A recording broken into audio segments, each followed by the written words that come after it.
الحمد لله نحمده ونستعينه ونستغفره ونؤمن به ونتوكل عليه ونعوذ بالله من شرور أنفسنا ومن سيئات أعمالنا من يهده الله فلا مضل له ومن يضلله فلا هادي له ونشهد أن لا إله إلا الله وحده لا شريك له ونشهد أن سيدنا ومولانا محمدا عبده ورسوله أما بعد فأعوذ بالله من الشيطان الرجيم بسم الله الرحمن الرحيم ربنا وابعث فيهم رسولا منهم يتلو عليهم آياتك ويعلمهم الكتاب والحكمة ويزكيهم إنك أنت العزيز الحكيم قال النبي صلى الله عليه وسلم إني ثمرة دعوة أبي إبراهيم أو كما قال عليه الصلاة والسلام۔ غیر نوجوان دوستوں اور بھائیوں، ماہ ربیع الاول چل رہا ہے اور ربیع الاول کے مہینے کو یہ فضیلت حاصل ہے کہ اس ماہ مبارک میں سرکار دو جہاں تاجدار مدینہ حضرت محمد مصطفیٰ صلی اللہ علیہ وسلم کی تشریف آوری ہوئی ہے۔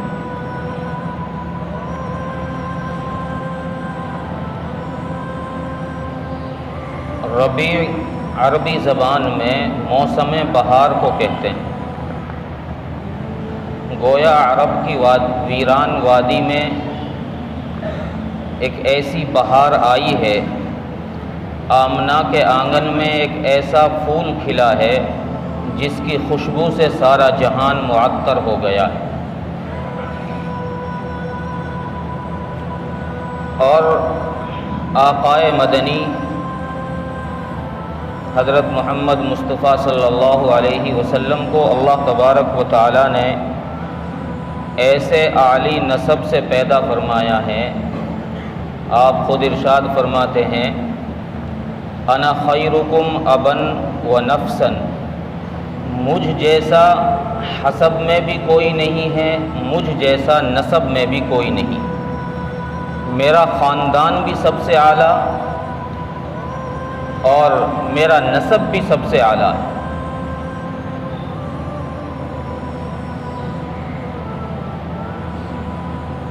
رسول اللہ صلی اللہ علیہ وسلم کی بعثت پر پچھلے ہفتے بھی میں نے کچھ عرض کیا تھا کہ آقائے مدنی حضرت محمد مصطفیٰ صلی اللہ علیہ وسلم کی ذات ایسی عالی شان ہے، ایسا مقام رکھتی ہے کہ 1.25 لاکھ انبیاء میں وہ مقام، وہ رتبہ کسی کو نہیں ہے جو رتبہ آقائے مدنی کو ہے۔ اس کا میں نے پچھلے ہفتے میں ذکر کیا کہ آپ کی آمد سے پہلے اللہ تبارک و تعالیٰ نے اس کائنات میں آپ کے چرچے کرائے، انبیاء سے خوشخبری اور بشارتیں سنوائی ہیں۔ آپ کے آنے سے پہلے آپ کا پورا تعارف کرایا گیا ہے،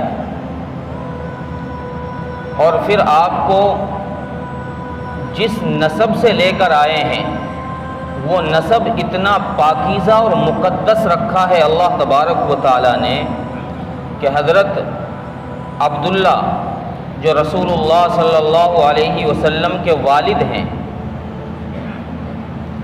روایات میں ہے کہ حضرت عبداللہ جب مدینہ منورہ ان کے دادا جان عبد المطلب ان کو مدینہ منورہ لے کر گئے ان کی شادی کی وجہ سے، لڑکی دیکھنے کے لیے کہ اپنے بیٹے کے لیے میں کوئی اچھی سی لڑکی دیکھ لوں جس سے شادی کر دوں۔ مدینہ منورہ میں حضرت آمنہ رضی اللہ تعالی عنہ رسول اللہ صلی اللہ علیہ وسلم کی والدہ محترمہ سے بات طے ہو گئی گھر والوں سے کہ بھئی اس لڑکی سے شادی ہونی۔ نکاح سے پہلے حضرت عبداللہ رضی اللہ تعالی عنہ کو ایک یہودی عورت سے ملاقات ہوئی، اور اس یہودی عورت نے یہ کہا کہ عبداللہ تم ایک رات میرے ساتھ گزار لو، تمہیں 100 اونٹ جو تمہاری جان بچانے پر لگے تھے وہ تمہیں میں نقد دے دوں گی۔ جن 100 اونٹوں کو تمہاری جان کے بچانے میں قربان کیا گیا تھا وہ 100 اونٹ تمہیں میں نقد انعام میں دے دوں گی، تم ایک رات میرے ساتھ گزار۔ اب وہ 100 اونٹ جو حضرت عبداللہ کی جان بچانے پر لگے تھے اس کا واقعہ کیا ہے؟ واقعہ یہ ہوا کہ مکہ مکرمہ میں قبیلہ جرہم کا قبضہ تھا۔ اس کے بعد قبیلہ خزاعہ نے مکے پر حملہ کیا اور قبیلہ جرہم وہاں سے بھاگ گئے۔ جب قبیلہ جرہم والے مکہ چھوڑ کر گئے تو انہوں نے جو وہ زمزم کا کنواں تھا حضرت ابراہیم علیہ السلام کے لخت جگر حضرت اسماعیل کی ایڑیوں سے نکلا تھا، اس کنویں کو یہ قبیلہ جرہم والے پتھر اور مٹیوں سے بند کر کے چلے گئے۔ 300 سال کا وقفہ گزرنے کے بعد جب حضرت عبد المطلب مکے کے سردار بنے تو ان کو خواب میں آیا کہ وہ پاک پانی نکالو۔ ایک دن خواب آیا، یہ بیدار ہو گئے۔ انہوں نے سوچا کہ ویسے ہی کوئی خواب نظر آیا ہوگا نارملی طور پر جیسے خواب دکھائی دیتے ہیں۔ اگلے دن یہ سوئے، رات کو پھر وہی خواب نظر آیا کہ وہ پاک پانی نکالو۔ یہ پھر اٹھ کر بیٹھ گئے۔ اب سوچنے لگے کہ نکالوں کہاں، پتہ تو کچھ ہے نہیں، ساری زمین پتھریلی پہاڑی علاقہ، کہاں نکالیں؟ اس زمین میں کنواں کھودنا کوئی بچوں کا کھیل تھوڑی دے۔ آدمی کچی زمین ہو تو وہاں آسانی سے کنواں کھد بھی جائے گا، لیکن پہاڑوں میں چٹانیں توڑ توڑ کر کے پانی نکالنا، کنواں کھودنا کوئی آسان کام نہیں ہے۔ تیسرے دن پھر خواب آیا عبد المطلب کو کہ وہ پاک پانی نکالو۔ اب یہ تیسرے دن بیدار نہیں ہوئے، انہوں نے خواب میں ہی پوچھا وہ نکالوں کہاں، کوئی نشانی تو بتائیں۔ تو خواب میں ان کو نشانی بتائی گئی کہ کل حرم میں جا کر بیٹھنا، حدود حرم میں جا کر بیٹھنا، اور ایک کوا آئے گا، وہ زمین پر آ کر جس جگہ ٹھونگ مارے گا، 3 دفعہ ٹھونگ مارے گا، ٹک ٹک، جس جگہ وہ ٹھونگ مارے وہیں کنواں ہے۔ یہ خواب سے بیدار ہو گئے، صبح گئے حدود حرم میں، جا کر بیٹھ گئے۔ ایک کوا آیا اور وہ زمین پر بیٹھا، اس نے بیٹھ کر ایک جگہ پر ٹھونگ ماری، 3 دفعہ اس نے زمین پر اپنی چونچ ماری اور وہ اڑ گیا۔ اب حضرت عبد المطلب نے اپنے خاندان والوں کو، اپنے کنبے والوں کو اکٹھا کیا کہ بھائی آؤ، یہاں زمزم کا وہ کنواں ہے جو پہلے 300 سال پہلے جس کو قبیلہ جرہم والے بند کر کے چلے گئے تھے، آؤ اس کو نکال لیں، اس کو کھول لیں۔ خاندان والوں نے کہا رے تمہاری مت ماری گئی، 300 سال پرانی بات ہے، کہاں یہاں کنواں، کون کھودے گا، پتھریلی علاقہ ہے، کون ان چٹانوں کو توڑے گا۔ حضرت عبد المطلب کے اس وقت ایک بیٹا تھا جس کا نام کتابوں میں حارث لکھا ہے۔ تو یہ اپنے بیٹے کو خاندان والوں نے جب جواب دے دیا، قبیلے والوں نے، گھر والوں نے جواب دے دیا بھائی ہم نہیں کھودتے، یہ ہمارے بس کی بات نہیں ہے، تم جانو، تم دیکھو۔ تو انہوں نے آ کر کے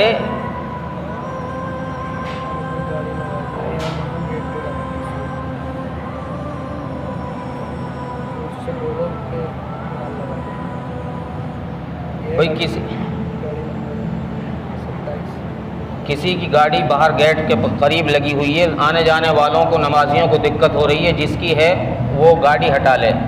UP 2768 نمبر ہے اس کا، اپنی گاڑی رستے سے ہٹا دیں۔ تو حضرت عبد المطلب نے اپنے بیٹے سے کہا کہ بیٹا آؤ ہم دونوں کھودتے ہیں۔ دونوں باپ بیٹے روزانہ کھدائی کریں.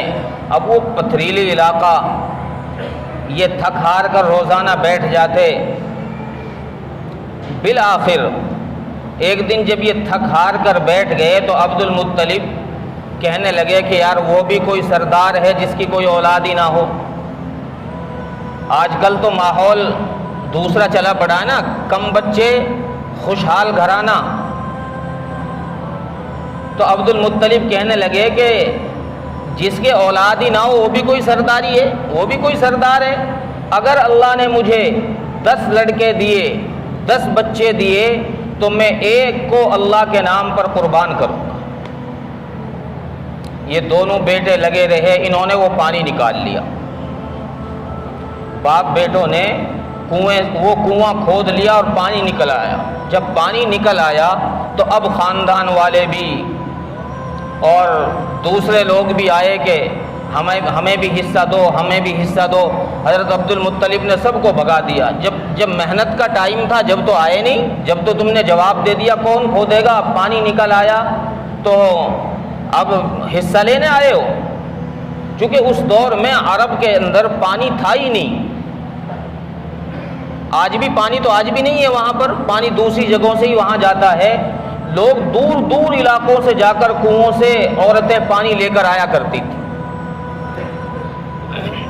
تو حضرت عبد المطلب کا جب کنواں نکل آیا اور اللہ تبارک و تعالیٰ نے ان کے 10 کے بجائے 15 لڑکے دے دیے تو انہوں نے اپنی اس نظر کو، اس منت کو پورا کرنا چاہا کہ بھئی میں اپنا جو میں نے نظر مانی تھی وہ میں اب پوری کروں. اپنے بیٹوں کو بلایا، سب کو جمع کیا اور بیٹوں سے کہا کہ بیٹو میں نے یہ نظر مانی ہے کہ میں ایک بیٹے کو اللہ کے نام پر قربان کرنا چاہتا ہوں، تم میں سے کون تیار ہے؟ اللہ اکبر. فرما برداری کا عالم دیکھو. زمانہ کفر ہے، آج تو بیٹا باپ کو پانی دینے کو تیار نہیں ہے. کتنے سارے لوگوں کی شکایتیں ہیں کہ بیٹا گھر میں نہیں رہنے دیتا، بیٹا کھانے کو نہیں دیتا. کتنے سارے لوگوں کی یہ شکایتیں ہیں. اور وہاں حال یہ ہے کہ 15 کے 15 لڑکوں نے یہ کہا کہ ابا آپ جس کا ہاتھ پکڑیں وہ قربان ہونے کو تیار، جس کا ہاتھ آپ پکڑ لیں گے وہ قربان ہونے کو تیار. حضرت عبد المطلب نے کہا کہ نہیں بھائی میں ایسے قربان نہیں کروں گا، میں قرآن اندازی کرتا ہوں تمہاری. قرآن اندازی میں جس کا نام نکل آیا اس کو قربان کیا جائے گا. قرآن اندازی کی گئی، سارے بیٹوں کا نام لکھ کر پرچی پر ڈالا گیا. قرآن اندازی میں نام آ گیا حضرت عبداللہ کا. رسول اللہ صلی اللہ علیہ وسلم کے والد ماجد کا نام آ گیا. حضرت عبد المطلب تیار ہو گئے قربان کرنے کے لیے. حضرت عبداللہ بھی تیار قربان ہونے کے لیے، چونکہ تیار تو پہلے ہی تھے. قرآن اندازی تو ایک کو منتخب کرنے کے لیے کی گئی تھی. تو حضرت عبداللہ بھی تیار، عبد المطلب بھی تیار، باپ بیٹے قربانی کے لیے تیار ہیں. اب جب یہ آواز مکے میں پہنچی ہے کہ عبد المطلب تو اپنا بیٹا قربان کرنے جا رہا ہے تو مکے کے سارے لوگ، سارے سردار، عورتیں جمع ہو گئی. بھائی ہم نہیں ہونے دیں گے یہ کام، ہم نہیں ہونے دیں گے یہ کام. تو لڑکے کو قربان کرے گا، تو اپنے بچے کو قربان کرے گا، ہم نہیں ہونے دیں گے. مکے کے ایک سردار جن کو ایمان تو نصیب نہیں ہوا، عاص بن وائل، ان کے لڑکے کو ایمان نصیب ہوا ہے، عمر بن عاص کو. یہ بہت بڑے صحابی بنے. عاص بن وائل عبد المطلب کے سامنے آگے کہ بھائی ہم نہیں ہونے دیں گے. عبد المطلب نے کہا میں سردار ہوں مکے کا، میں یہ کام کر کے رہوں گا. میں نے جو زبان کر دی ہے وہ سردار کی زبان ہے، میں پوری کروں گا اسے. تو عاص بن وائل نے کہا کہ میں بھی کوئی کم نہیں ہوں، میں بھی کوئی ایسے ہی عام آدمی نہیں ہوں، میں سردار میں بھی ہوں، میں نہیں ہونے دوں گا. جب آپ نے سامنے ہو گئے سارے مکے کے لوگ عاص بن وائل کی طرف، عبد المطلب اکیلے، تو فیصلہ یہ ہوا کہ نجران میں ایک نجومی ہے عورت عتبہ، اس کے پاس چلو، وہ جو فیصلہ کر دے اس پر ہوگا. وہ قربانی کے لیے کہے تو قربان کر دیں گے، کوئی اور فیصلہ سنائے تو وہ کر لے. انہوں نے کہا چلو ٹھیک ہے اس کے پاس چلتے ہیں۔ مکے کے کچھ لوگ، بہت سارے لوگ نجران گئے، کئی سو کلومیٹر دور مکے سے، وہاں جا کر اس نجومی ٹائپ کے لوگ ہوا کرتے تھے، اس کاہنہ سے جا کر کہا کہ یہ معاملہ ہے۔ تو کاہنہ نے عجیب جواب دیا، اس نے کہا کہ تمہارے یہاں جب کوئی قتل ہو جائے تو اس کی دیت میں کیا چیز دی جاتی ہے؟ یعنی اگر کسی کا بندہ قتل ہو جائے تو دوسرا آدمی اگر اس کے بندے کو قتل نہ کرنا چاہے، ہے تو یہ کہ بھئی خون کا بدلہ خون، اگر ایک مار دیا تو اس کے بدلے میں اس کے بندے کو بھی مارا جائے۔ اگر یہ معاف کر دیں اور مال لینا چاہیں کہ بھئی ہمیں تم مال دے دو، تو کتنا مال دیا جاتا ہے؟ انہوں نے کہا کہ ایک جان کے بدلے میں 10 اونٹ دی جاتی ہے، ایک جان کا فدیہ 10 اونٹ ہے ہمارے یہاں۔ تو اس کاہنہ نے کہا کہ ایسا کرو، تم ایک پرچی پر لکھو 10 اونٹ، ایک پر لکھو عبداللہ، اور قرآن اندازی کرو، جب تک عبداللہ کا نام نکلتا رہے پرچی پر 10 اونٹ اس پرچی میں بڑھاتے رہو، اور جب عبداللہ کا نام نکل آئے تو اتنے اونٹوں کی قربانی کر دو جتنے اونٹوں کا نکل آیا ہے قرہ، اور عبداللہ کو چھوڑ دو۔ سب لوگ اس پر متفق ہو گئے۔ یہ واپس مکہ آئے۔ مکہ آ کر عبد المطلب نے 100 اونٹ اپنے ساتھ لیے، اپنے ذاتی اونٹ، اور ان کو پہاڑ کی وادی میں لے جا کر کھڑا کر دیا۔ سب لوگ وہاں پہنچ گئے۔ قرآن اندازی کے لیے بھی کوئی خاص لوگ ہوا کرتے تھے، ان کو بلایا کرتے تھے، اس کو بلایا۔ اور قرآن اندازی پرچیوں سے نہیں ہوا کرتی تھی عرب میں قرآن اندازی تیروں پر لکھ کر ہوا کرتی تھی۔ تیروں پر لکھا کرتے تھے، اس کو ایک بکسے میں ڈالا کرتے تھے، اس کو ہلایا کرتے تھے، اس میں ایک سوراخ ہوتا تھا، اس سوراخ سے جھٹکا مار کر تیر نکالتے، جس کے نام کا نکل جاتا وہ ہو جاتا۔ تو ایک تیر پر لکھا گیا 10 اونٹ، ایک پر لکھا گیا عبداللہ۔ اس قرآن اندازی والے نے اس قرے کو جب ہلایا اور جھٹکا مار کر باہر تیر نکالا تو اس تیر پر لکھا ہوا تھا عبداللہ۔ تو اس نے وہ 10 اونٹ ایک طرف کروا دیے اور اس تیر پر لکھ دیا 20 اونٹ۔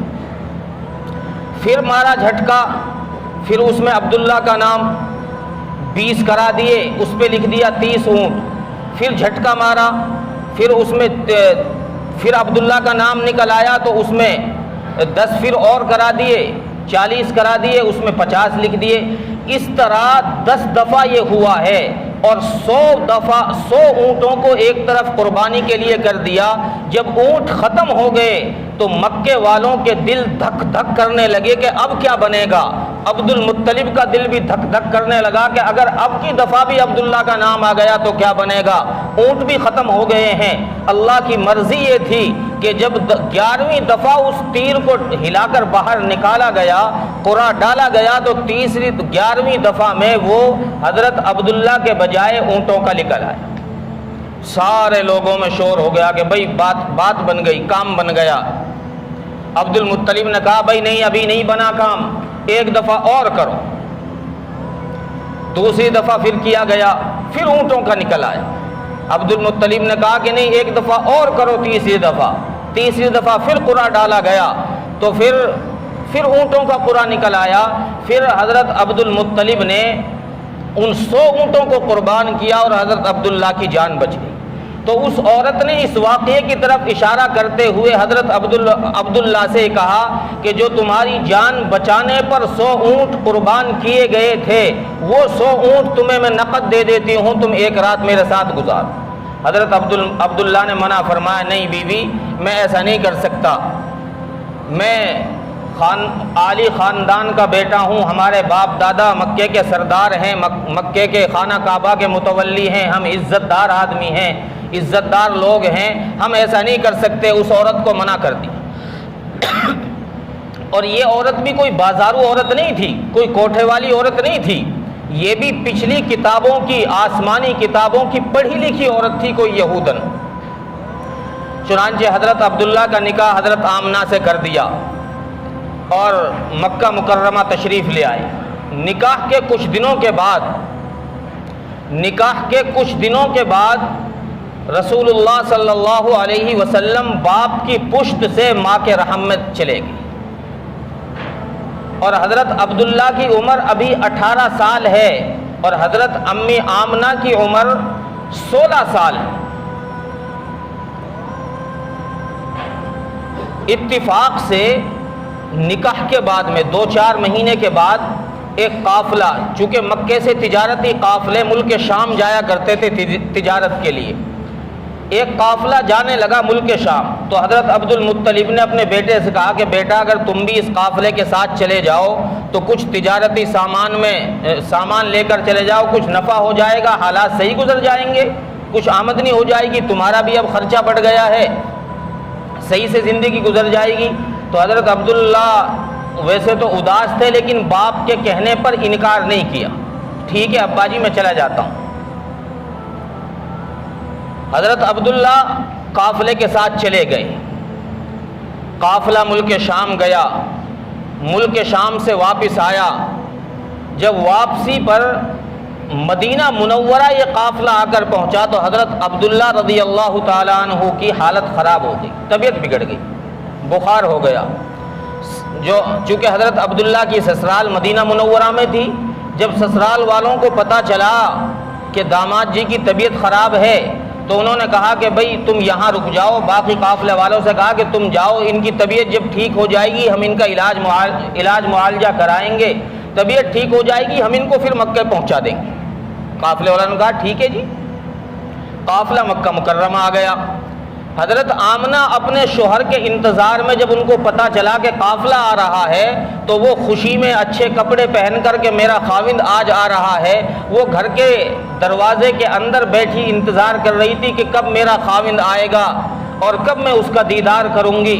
جب شام ہو گئی سارے قافلے والے آ گئے، حضرت عبداللہ نہیں آئے تو حضرت عبد المطلب نے لوگوں سے پوچھا، قافلے والوں سے کہ بھائی میرا بیٹا کہاں ہے؟ سارا قافلہ آ گیا ہے، میرا بیٹا کہاں ہے؟ قافلے والوں نے بتایا کہ جی وہ مدینہ منورہ میں طبیعت خراب ہو گئی ہے اور رشتہ داروں نے انہیں روک لیا ہے، وہ بعد میں بھیج دیں گے جب طبیعت صحیح ہو جائے گی۔ چند دنوں کے بعد حضرت عبداللہ کو لینے کے لیے مکہ مکرمہ سے کچھ لوگ گئے۔ مدینہ منورہ پہنچنے سے پہلے یہ خبر ملی کہ حضرت عبداللہ رضی اللہ تعالی عنہ اللہ کو پیارے ہو گئے۔ ابھی رسول اللہ صلی اللہ علیہ وسلم ماں کے پیٹ میں 7 ماہ کے ہیں، ماں کی عمر کل 16 سال ہے، باپ 18 سال کی عمر میں اللہ کے پاس چلا گیا ہے، ابھی ماں کے پیٹ میں ہیں، یتیم ہو چکے ہیں۔ حضرت آمنہ انہوں نے صبر کیا، اللہ نے کیا ہمت دی ہوگی، 16 سال کی عمر میں جو بچی بیوہ ہو جائے اس کے دل پہ کیا گزرتی ہوگی، یہ تو وہی جان سکتی ہیں جن کے ساتھ ایسا کوئی معاملہ ہو جائے۔ حضرت آمنہ نے صبر کیا۔ حضرت آمنہ کی روایت ہے کہ جب میں حمل سے ہو گئی تو مجھے عجیب و غریب طرح کے خواب نظر آیا کرتے تھے۔ جب میں حمل سے تھی میں جدھر کو نکلتی تھی اگر راستے میں کسی پتھر پر میرا پیر پڑ جاتا تو وہ پتھر بجائے چبھنے کے روئی کی طرح نرم ہو جایا کرتا تھا، کسی سوکھی لکڑی پر پیر پڑ جاتا تو وہ سوکھی لکڑی چٹکنا بند کر دیتی تھی۔ میں جدھر کو جاتی، جس گلی سے نکلتی اس گلی کی دیواریں جھک کر تعظیم کے لیے جھک جایا کرتی تھی، جس درخت کے پاس سے نکلتی وہ درخت اس کی شاخیں جھک کر تعظیم بجا لایا کرتی تھی، میں پہاڑ کے پاس سے نکلتی تو پہاڑ جھک کر تعظیم کرتا تھا، سلام کرتا تھا، اور بڑی عجیب حالت میری ہو گئی تھی، یہاں تک کہ اکثر مجھے نور نظر آیا کرتا تھا، مجھے خواب دکھائی دیا کرتا تھا، اور ہم جب پانی کے لیے باہر جایا کرتی میری ساتھ کی جو سہیلیاں ہوتی وہ اپنا ڈول ڈال کر کنویں سے پانی نکالا کرتی، میری باری کا میرا جب نمبر آتا پانی بھرنے کا تو اللہ تبارک و تعالیٰ کے حکم سے وہ پانی خود بخود اوپر منڈیر تک آ جاتا اور میں اپنا برتن وہاں سے بھر لیتی۔ حضرت آمنہ کی روایت ہے، فرماتی ہیں کہ جب مجھے خواب نظر آنے لگے تو میں نے اپنی سہیلیوں سے اس کا تذکرہ کیا کہ بہن مجھے اس طرح کے خواب دکھائی دیتے ہیں، کیا کیا جائے؟ انہوں نے کہا کہ بہن جب عورت ان ایام میں ہوتی ہے یعنی حمل سے ہوتی ہے تو اس طرح کے خواب آ ہی جاتے ہیں، نظر آیا کرتے ہیں، اور یہ سائے کا اثر ہوتا ہے۔ ہم تو ان ایام میں ایک لوہے کا کڑا بنا کر گلے میں ڈال لیتی ہے جس سے وہ خواب نظر نہیں آتا۔ حضرت آمنہ فرماتی ہے کہ میں نے بھی اپنی سہیلیوں کے کہنے سے وہ کڑا بنوایا اور میں نے بھی گلے میں ڈال لیا۔ میں پہلی رات سوئی تھی کہ پہلی رات میں خواب میں ایک سبز عمامہ باندھے ہوئے سفید ریش ایک بزرگ ظاہر ہوئے، اور اس بزرگ نے انگلی کا اشارہ میری گردن کی طرف کیا اور وہ کڑا ٹوٹ کر نیچے گر گیا۔ میں نے کہا بابا یہ تم نے کیا ظلم کر دیا، میں نے اپنی حفاظت کے لیے یہ کڑا بنوایا تھا تاکہ خواب نظر نہ آئے، یہ تم نے کیا کیا ہے؟ اس نے کہا بیٹی گھبراؤ نہیں، میں حضرت ابراہیم ہوں، میں حضرت ابراہیم علیہ السلام ہوں، اور میں یہ نہیں چاہتا کہ ہماری وہ بیٹی جس کے حمل میں وہ آخری نبی ہے، جو نبی دنیا کے بتوں کو توڑنے آ رہا ہے، دنیا کی گندگی ختم کرنے آ رہا ہے، جو نبی دنیا سے فحاشیت اور عریانیت کو ختم کرنے آ رہا ہے، جو نبی دنیا سے شرک و توہم پرستی کو ختم کرنے آ رہا ہے، میں نہیں چاہتا کہ ہماری وہ بیٹی بھی کسی توہم پرستی کا شکار ہو۔ حضرت آمنہ فرماتی ہیں کہ صبح ہوئی، جب ایام قریب آئے، ولادت کے دن قریب آئے، جو قریب آتے جاتے میرے اندر سے ایسی خوشبوئیں آنے لگی، میں جہاں زمین پر تھوک دیتی وہاں سے بھی خوشبو آیا کرتی تھی، میں جس گلی سے نکل جاتی وہاں سے بھی خوشبو آیا کرتی۔ لوگوں میں یہ چرچا ہو گیا کہ عبد المطلب کی بیوہ نہ جانے کہاں سے کون عطر لا کر دیتا ہے، ایسا عطر لگاتی ہے جو یہاں کہیں نزدیک ملتا ہی نہیں۔ حضرت عبد المطلب کے پاس یہ شکایت پہنچی کہ تمہاری بیوہ اس طرح کا عطر لگاتی ہے، تو عبد المطلب نے رسول اللہ صلی اللہ علیہ وسلم کی دادی سے کہا کہ تم ذرا بہو کو سمجھاؤ وہ ان ایام میں عطر نہ لگایا کریں، ویسے بھی وہ بیوہ ہیں، ان ایام میں عطر لگانا اچھا نہیں ہے۔ دادی نے کہا کہ میں نے کئی دفعہ سوچا ہے کہ میں ان سے بات کروں، لیکن ان کی شخصیت کے اندر ایسا رعب ہے آج کل کہ میں جب بات کرنا چاہتی ہوں تو میری ہمت ہی نہیں ہوتی، میری زبان نہیں کھلتی کہ میں ان سے کچھ پوچھ لوں۔ ایک دن حضرت عبد المطلب نے ہمت کر کے کہا، بیٹی کو بلایا، بہو کو بلایا کہ بیٹی تمہیں یہ اتنی مسحور کن عطر کون لا کر دیتا ہے؟ روایات میں ہے کہ حضرت آمنہ کی آنکھوں سے آنسو آ گئے اور فرمایا ابا میں کبھی اس زمانے میں بازار نہیں گئی ہوں جب تیرا بیٹا زندہ تھا، آج میں بیوہ ہو گئی ہوں تو میں اب عطر کہاں سے لگاؤں گی، لیکن میں اتنا جانتی ہوں کہ جب سے یہ بچہ میرے حمل میں آیا ہے اس وقت کے بعد سے آج تک ایسی عجیب چیزیں مجھے محسوس ہوتی ہیں، اگر میں وہ ساری چیزیں تمہارے سامنے بیان کروں تو تم مجھے دیوانی اور پاگل کہنے لگو گے۔ ابا میں جہاں تھوکتی ہوں وہاں سے بھی خوشبو آتی۔ یہ اللہ تبارک و تعالیٰ نے اپنے حبیب کا رتبہ دیا ہے، ابھی ولادت نہیں ہوئی ہے، ولادت سے پہلے ایسے معجزات ظاہر کرائے۔ ولادت کا وقت جب قریب آیا تو پھر اللہ تبارک و تعالیٰ نے کچھ اور معجزات دکھائے جو انشاءاللہ آئندہ ہفتے۔ اللہ تبارک و تعالیٰ عمل کی توفیق عطا فرمائے۔